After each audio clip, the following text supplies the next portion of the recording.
Bonjour et bienvenue dans cette nouvelle vidéo consacrée aujourd'hui à la notion de problématisation.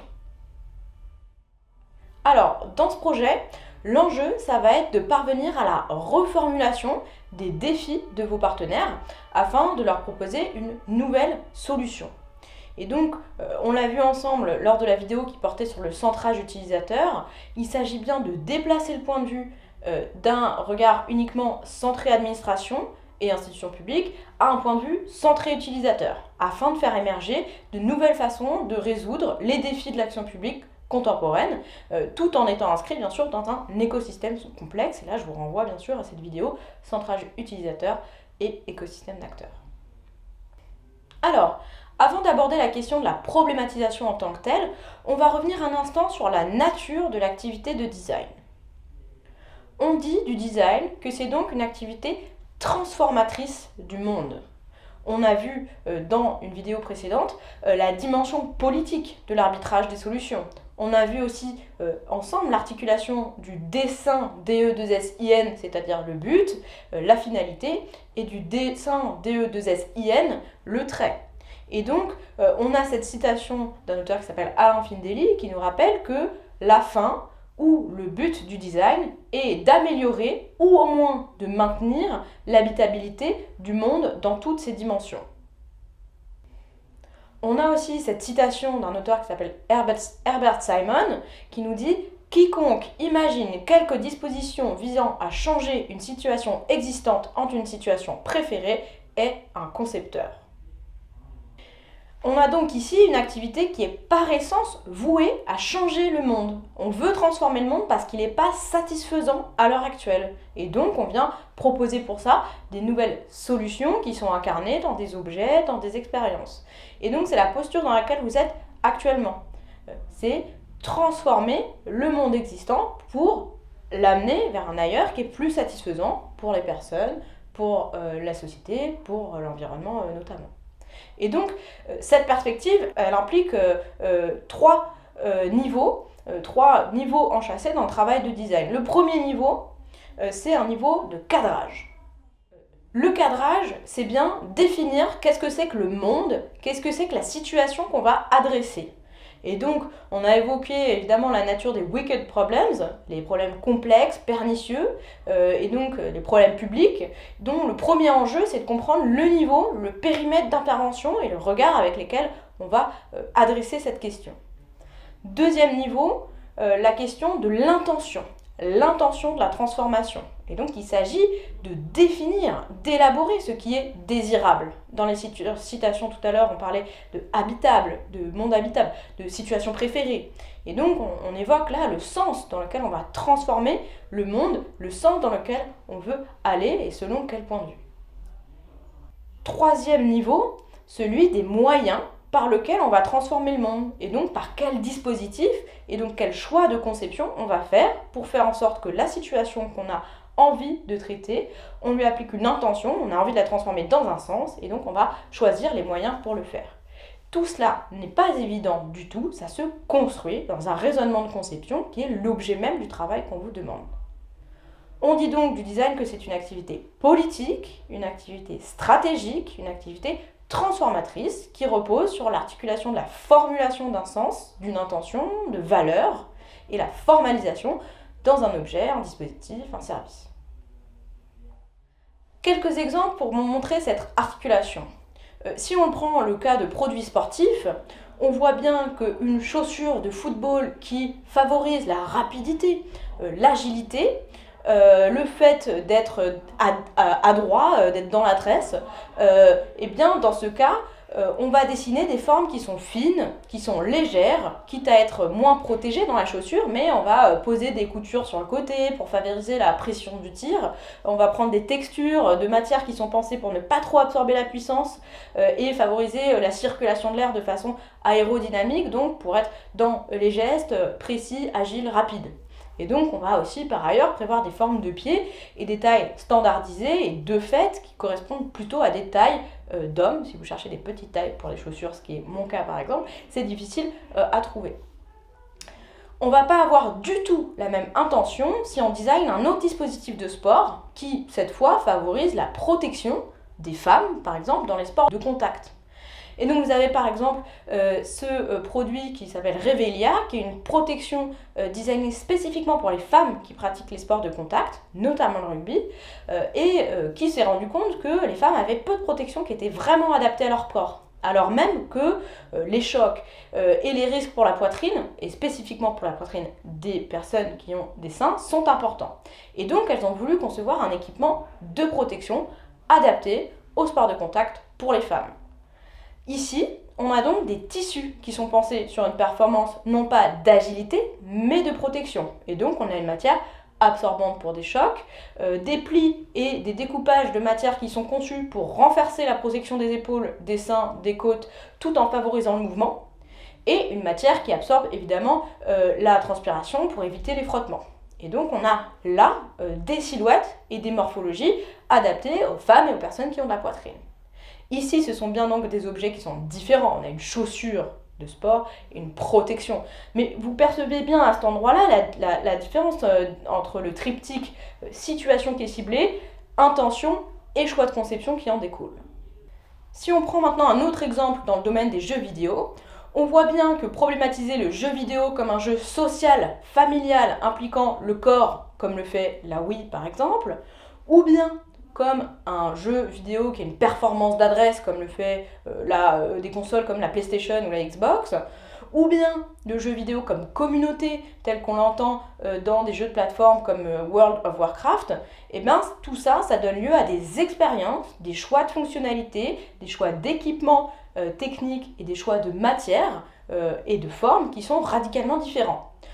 Des choix de forme et de matière différents entre les manettes, des choix de capteurs et de fonctionnalités avec des touches qui sont très précises à la milliseconde ou des capteurs de mouvement dans les manettes de Wii. On a des puissances graphiques et des mémoires vives qui sont complètement différentes. On a des fonctionnalités de connexion au réseau ou de fonctionnalités d'interopérabilité sur différents écrans. Est-ce qu'on a des fonctions qui permettent de rentrer en lien avec les autres joueurs en fonctionnalité de chat en ligne, etc. Et est-ce qu'on a des questions autour de la consommation d'énergie ou pas? En tout cas, c'est pas tout à fait pensé sur ces dispositifs à l'heure actuelle. Quelle matière je donne, quelle finition je donne, quelle forme esthétique je donne à mon jeu vidéo, selon que je le pense comme un jeu de performance et d'agilité, un jeu social qui implique le corps ou un jeu de lien communautaire. Ici encore, en fonction de l'intention que vous posez, vous allez faire des choix de design radicalement différents. Troisième exemple sur cette situation, là un cas particulièrement public, c'est donc la revalorisation d'un centre-ville, et là du centre-ville de Sydney, en Australie, qui rassemblait environ 30 000 jeunes les soirées de week-end. Et puis dans la consommation d'alcool, la concentration de personnes, il y avait des vols, des trafics de drogue et parfois des violences la nuit, et ça créait un climat de trouble qui portait atteinte à la sécurité et à l'attractivité du centre-ville. Alors, la première réponse à ces enjeux de la part de la municipalité, ça a été sécuritaire. Donc elle a commencé par accroître le nombre des forces de police dans le quartier et elle a demandé aux bars et aux clubs de renforcer leur sécurité en termes de matériel et en termes de personnel de sécurité donc. Et donc, on voit bien que là, c'est une réponse tout à fait traditionnelle pour adresser la question de la sécurité en ville, et donc c'est pensé en termes de loi, d'ordre public, de répression. Mais cette avalanche de sécurisation, en fait, a transformé le quartier dans un environnement hostile. Et donc, ça a fait fuir les fêtards, ça n'a pas arrêté pour autant les violences. Et donc, il y avait une situation à régler, à adresser, c'est comment est-ce qu'on peut rendre le centre-ville attractif et sécurisé. En travaillant avec des designers, la municipalité de Sydney a cherché à décadrer le problème en se centrant sur le public des jeunes. Et donc, les designers sont allés explorer le sens pour les jeunes du fait de venir dans le centre-ville. Et ils sont aperçus, autour de travaux de recherche, que généralement, les personnes qui ne sont pas des criminels viennent pour faire la fête, pour passer du bon temps. En anglais, ce serait « having a good time ». Et donc, la question reproblématisée des designers, ça a été comment faire en sorte que les jeunes puissent venir faire la fête au centre-ville de Sydney tranquillement. L'intention, La valeur poursuivie, c'était bien celle du plaisir de la fête pour les jeunes. Et donc on voit bien que c'est un choix singulier et engagé de la part de la municipalité de dire que voilà, c'est mon rôle d'encourager le fait de faire la fête pour les jeunes. Et ça a été un choix qui était un choix ambitieux et fort de la part de cette municipalité. Et donc, à ce moment-là, les designers sont allés s'inspirer d'autres endroits où les jeunes vont faire la fête. Et notamment, ils font des références à des inspirations à des festivals de musique. Parce que faire la fête, c'est danser, c'est parfois boire de l'alcool, c'est manger, c'est se poser pour se reposer, c'est repérer là où on veut aller en fonction de la programmation qu'on a, musicale ou festive. Et cette inspiration du côté des festivals de musique et des façons de faire la fête leur a permis d'avoir des idées pour ramener ça, pour renforcer le plaisir de la fête au centre-ville de Sydney, et donc de faire des choix de conception orientés vers cette intention. Ça a donc conduit la mairie à imaginer un ensemble d'expériences pour repenser le centre-ville de Sydney. Premier point qu'ils ont développé, un réseau de transport de nuit. Évidemment, un réseau de transport de nuit étendu, ouvert toute la nuit pour permettre aux jeunes de venir et de repartir dans de bonnes conditions, quel que soit leur niveau de consommation d'alcool, et sans attendre dans la nuit, seuls, isolés dans un environnement hostile. Deuxième type d'élément déployé, redesigner du mobilier urbain pour pouvoir se poser, pour pouvoir jeter ses déchets pour que ça soit propre, mais aussi boire de l'eau pendant la soirée pour ne pas être trop alcoolisé trop rapidement. Troisième niveau d'éléments déployés, des applications spécialisées sur les boîtes de nuit. Elles listent les boîtes, leur emplacement, leur programmation, et elles affichent le temps d'attente pour pouvoir anticiper, aller dans le club quand la file est moins longue, ou au moins se préparer à attendre avec les amis.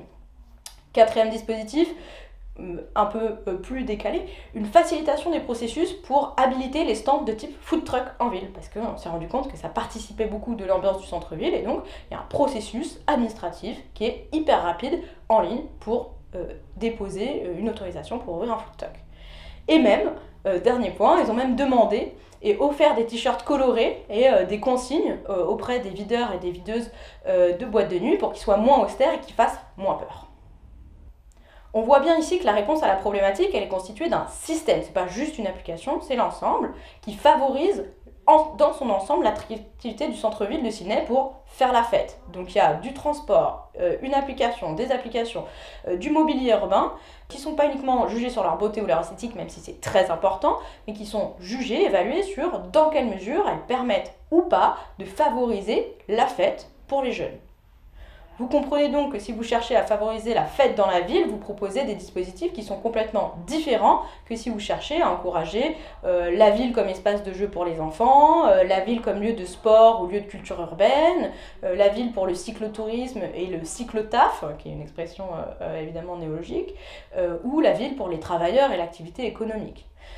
Tous ces éléments seraient aussi et autant des idées pertinentes et des nécessaires pour le déploiement d'un centre-ville, mais le fait de poser une intention, c'est ce qui va vous permettre d'imaginer des solutions et de les évaluer à l'aune de vos propres critères. Du point de vue de la méthode, pour problématiser, c'est la partie la plus difficile du processus de design. Car, premièrement, elle implique d'assumer pleinement une vision. Et donc, on l'a vu ensemble, c'est se confronter à des wicked problems et à une vision fondamentalement politique des enjeux qu'on est en train d'adresser. Et c'est une vision qui va évoluer tout au long du projet par rapport à ce que vous apprenez du sujet, vos recherches, par rapport aussi au retour que vous allez avoir du terrain de vos utilisateurs, par rapport aux tests et au prototypage, et aussi par rapport au point de vue de vos commanditaires qui devront aussi se retrouver dans cette vision. Et donc, c'est une intention qui va être retravaillée en permanence au regard de vos idées, de la faisabilité des projets et de vos dispositifs. On vient de le voir, designer, ça implique donc de cadrer une situation, poser une intention et formaliser des choix de conception. A priori, votre travail de recherche et d'immersion devrait vous avoir permis d'identifier la situation à adresser, le bon niveau d'entrée, quels phénomènes, quels acteurs sont concernés. À ce stade du projet, on va donc vous demander maintenant d'aborder la deuxième dimension qui est celle de l'intention. Et de fait, ça va vous ouvrir à vous poser la question du comment et des choix de conception qui vont découler de ça. Mais on va donc vous demander de poser une première intention fondée sur vos recherches, sur le sens que les personnes auxquelles vous vous adressez mettent dans les choses, sur ce que vous identifiez comme un manque, comme quelque chose à valoriser, quelque chose auquel il faut remédier. Cette problématique, elle doit être centrée sur un public, un type d'utilisateur ou d'utilisatrice qui ne soit pas l'institution. Dans le cas de Sydney, la question de la mairie, c'était comment revaloriser le centre-ville et me débarrasser des problèmes de sécurité. La question des designers, qui a été décalée, c'était comment rendre la ville plus sûre et plus agréable pour faire la fête pour les jeunes. Parce que l'hypothèse était, c'est ça qui va permettre de régler le défi de la sécurité et c'est ça qui est important pour les jeunes, pour la vie, c'est ça qu'on veut valoriser. Votre problématique, elle doit être centrée sur un ou plusieurs, mais de façon limitée, un usage précis. On ne dit pas comment revaloriser le centre-ville, on cible une activité qui est faire la fête, qui recouvre un ensemble d'activités, certes, qui sont profiter, picoler, manger, danser, etc. Mais c'est faire la fête, et c'est très précis comme cadre d'activité. Une façon pour vous aider à formuler, ce serait peut-être de vous dire, sous forme de phrase, comment permettre à un public type de réaliser un usage précis.